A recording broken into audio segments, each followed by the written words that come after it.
আসসালামু আলাইকুম সবাইকে। আমাদের লাস্ট ভিডিওতে আমরা ক্যাম্পেইন প্ল্যানিং কিভাবে করতে হয় সেটা শিখেছি।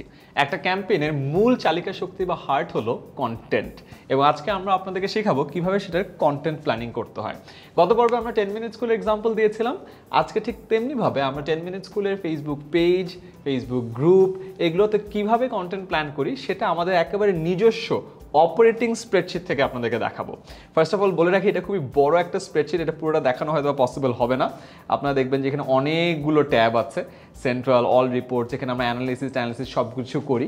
বাট একদম শর্টে যদি বলি, মেইন পেজ হলো 10 মিনিট স্কুলের যে main official Facebook page, verified সেটা। স্কিলসে একটা পেজ আছে, আমাদের টিম পেজ আছে, লাইভ গ্রুপ আছে। ইএলসি মানে হলো ইংলিশ ল্যাঙ্গুয়েজ ক্লাব, এসডিজি মানে হলো স্কিল ডেভেলপমেন্ট গ্রুপ, এরকম অনেকগুলো আছে, লিঙ্কডইন, ইনস্টাগ্রাম সব। এস মানে হলো আইমান সাদিক, আমার অনেকগুলো গ্রুপ আছে। সো এরকম ডিটেইলে আমরা কন্টেন্ট প্ল্যান করি। সো সব কিছু বাদ দিয়ে আমরা একটাতে আজকে আসি, আমাদের মেইন যেই পেজটা আছে, কারণ একটা বুঝলে আসলে বাকিগুলো বোঝা হয়ে যাবে। সর্বপ্রথমে আপনারা দেখবেন এখানে ডেট দেওয়া আছে। সো May 1 আমরা একদম প্রতিদিনেরটা আগের থেকে প্ল্যান করে ফেলি। সো এখানে যদি খেয়াল করে দেখবেন May 1-এর এতগুলো পোস্ট গেছে, তারপর আবার May 2 শুরু হয়েছে, রাইট? সো আমরা May 1-এই আসি একদম উপরে, বা May 2-তে থাকে, অসুবিধা নেই। অ্যান্ড এখানে আপনি দেখবেন যে অনেকগুলো টাইমে পোস্ট হচ্ছে। সো 1, 2, 3, 4, 5, 6, 7। এখন আমরা ডেইলি 7টা পোস্ট করি, মাঝে মধ্যে আমরা 10টা পোস্টও করি। এখন আমাদের জন্য কোম্পানির ক্ষেত্রে এটা ঠিক আছে, সব ক্ষেত্রে যে আপনাকে 7টা 10টা পোস্ট করতে হবে তা কিন্তু নয়, আপনি অনেক কম পোস্টও করতে পারেন। অপটিমাম দিনে অ্যাটলিস্ট একটা পোস্ট করা উচিত, এর কমে করলে কোনো লাভ নেই, ক্ষতি হয়। সো অ্যাটলিস্ট একটা পোস্ট ভালো হয় যদি 2টো পোস্ট করতে পারেন। আর যদি আপনার প্রয়োজন হয়, আপনার যদি কোম্পানি বড় হয় বা ব্যবসাটার মানে পরিধি অনেক বড় হয়, সেখানে বেশি পোস্ট করতে পারেন, কোনো অসুবিধা নেই। এবার আসি, সময়টা সেট করে দেওয়া থাকে যে কোন টাইমে আমরা পোস্টটা করব, অ্যান্ড তারপরে দেখবেন যে কি পোস্ট করব। এখানে আপনি ড্রপ ডাউনে দেখবেন আমাদের সবগুলো প্রোডাক্ট দেওয়া আছে। সো আপনার প্রোডাক্টও এরকম লিস্টে অ্যাড করে রাখতে পারেন। এবং অনেকের প্রশ্ন থাকতে পারে যে ভাই লিস্টে কীভাবে অ্যাড করব। এটা খুব সহজ, আপনি ডেটা ভ্যালিডেশনের উপরে ডেটাতে যাবেন, ডেটাতে যে ডেটা ভ্যালিডেশনের পরে সিলেক্ট ফ্রম আইটেমস, তারপর আইটেমগুলো দিয়ে দিলে এই পুরো জিনিসটা চলে আসবে। আচ্ছা, প্রোডাক্ট সেট করে দেওয়ার পরে আপনি এখানে সেট করবেন কন্টেন্ট টাইপ। আমরা যেমন দেখবেন এখানে অনেক ধরনের কন্টেন্ট টাইপ দিয়ে রেখেছি, যে regular poster, quiz, video, live, PDF, মানে যা যা হতে পারে। তো সোজা কথা, এই দিনের এই সময়ে আমার এই প্রোডাক্টের প্রমোশন হবে। প্রোডাক্টের প্রমোশনটা কীভাবে হবে? এই কন্টেন্ট টাইপে হবে। সো পুরো জিনিসটা একদম গুছানো। এরপরে দেখেন এই যে কন্টেন্টটা আছে, এই কন্টেন্টটা ড্রাইভ লিঙ্কে দেয়া আছে। তার মানে এই ড্রাইভ লিঙ্কে গিয়ে আপনি এক্স্যাক্টলি এই কন্টেন্টটা দেখতে পারবেন। সো আমাদের যে কন্টেন্টগুলো আছে একদম প্রপারলি গোছানো আছে। শুধু তাই না, লাইভ গ্রুপ এই জিনিসটা আপনি দেখতে পারবেন, ক্যাপশনটা আপনি এখান থেকে পুরোটা কপি করতে পারবেন। এরপর ইউটিএম লিঙ্ক দেওয়া আছে। ইউটিএম লিঙ্ক মানে আমরা যে পোস্ট করছি, পোস্ট করার পরে লিঙ্কটার একটা ইউটিএম প্যারামিটার আছে, এটা আপাতত আমি এখানে ডিসকাস করতে যাচ্ছি না, এটা আমরা বাদ দিই। এরপরে কে পোস্ট করেছে, আমাদের টিমের এখানে নামগুলো দেওয়া আছে যে কে কে পোস্ট করেছে।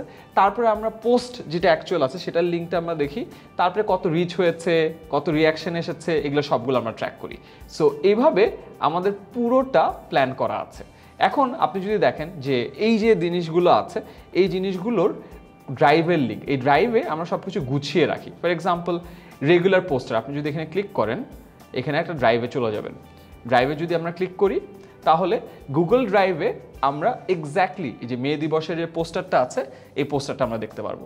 এইখানে আমরা দেখলাম যে ইজিলি কন্টেন্টগুলো খুঁজে পাওয়া যাচ্ছে, এবং এই কন্টেন্টগুলো তারপরে তারা আপলোড করে। সো আই গেস আমরা কাজটা খুব ইজিলি বুঝে গেছি। আমরা অল্টার ট্যাব দিয়ে আমাদের পরবর্তী এতে যাই। অলরাইট, আচ্ছা, এখন দেখেন এই সেম কাজটা আপনি কিন্তু আপনাদের সব পেজের ক্ষেত্রে করতে পারেন। কি করতে হবে?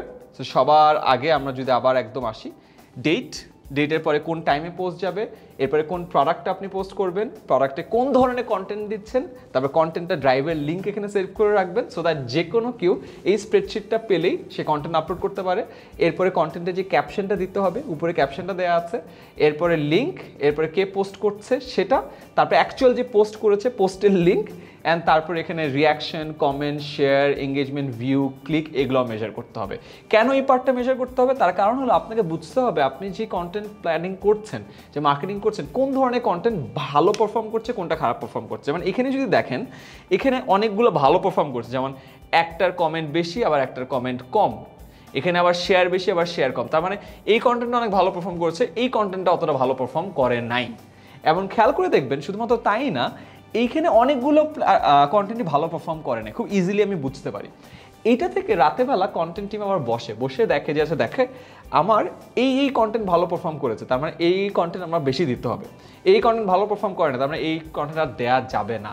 এবং এই কাজটা প্রতিদিন করতে হবে, প্রতিদিন করে আবার পরের দিনের কন্টেন্ট প্ল্যান গুছিয়ে দিতে হবে। এই কাজটা যদি আপনি 1 মাস করেন, আপনি বুঝে যাবেন যে আপনার যে প্রোডাক্টটা সেল করতে যাচ্ছেন ওই প্রোডাক্টের জন্য কোন কন্টেন্ট টাইপ বেটার পারফর্ম করে, কোন ক্যাপশন বেটার পারফর্ম করে, কন্টেন্টটা কেমন হলে বেশি শেয়ার পায়, বেশি লাইক পায়, বেশি এঙ্গেজমেন্ট পায়, এবং কি করতে হবে। সো এইরকম স্প্রেডশিটটা যদি গুছানো থাকে, আপনি ইজিলি পুরো কন্টেন্ট প্ল্যানিংটা একটা ড্যাশবোর্ডে আনতে পারবেন এবং যে কোনো মানুষকে দিয়ে কাজটা করতে পারবেন। যেমন আমাদের পুরো টিমে প্রায় 20 জনের মতো আছে এবং 20 জন মানুষ মিলে এই পুরো ট্যাবগুলো ম্যানেজ করবে, এবং একজনের কাজ হলো পুরো কন্টেন্ট প্ল্যানিংটা গুছিয়ে দেয়া, এবং বাকিদের কাজ হলো এক্স্যাক্টলি এখানে ডেট টাইম অনুযায়ী এই জিনিসগুলো পোস্ট করা। আরেকটা টিম যেটা করে সেটা ট্র্যাক করে এবং দেখে যে কোনটা ভালো পারফর্ম করছে, কোনটা খারাপ পারফর্ম করছে।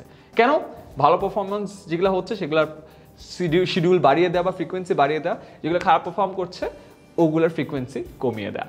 সো এইটা ব্যবহার করে আপনি প্রপারলি আপনার নিজস্ব একটা কন্টেন্ট প্ল্যানিং বা একটা কন্টেন্ট ক্যালেন্ডার বা একটা অর্গানাইজড একটা সিস্টেম বানিয়ে ফেলতে পারবেন। অফকোর্স অনেকের ক্ষেত্রে হয়তো বা কন্টেন্ট টাইপটা প্রযোজ্য হবে না, অনেকের ক্ষেত্রে হয়তো ড্রাইভ লিঙ্ক আলাদা আলাদা করে দেওয়ার দরকার নেই, একটা ড্রাইভ লিঙ্কে সব কিছু পাবেন। সো আপনি নিজের মতো করে একটু সাজিয়ে নিন, বাট ওভারঅল এই জিনিসপত্রগুলো যদি থেকে থাকে আপনার কন্টেন্ট প্ল্যানিংয়ে ইনশাল্লাহ আর কোনো ধরনের সমস্যা হবে না।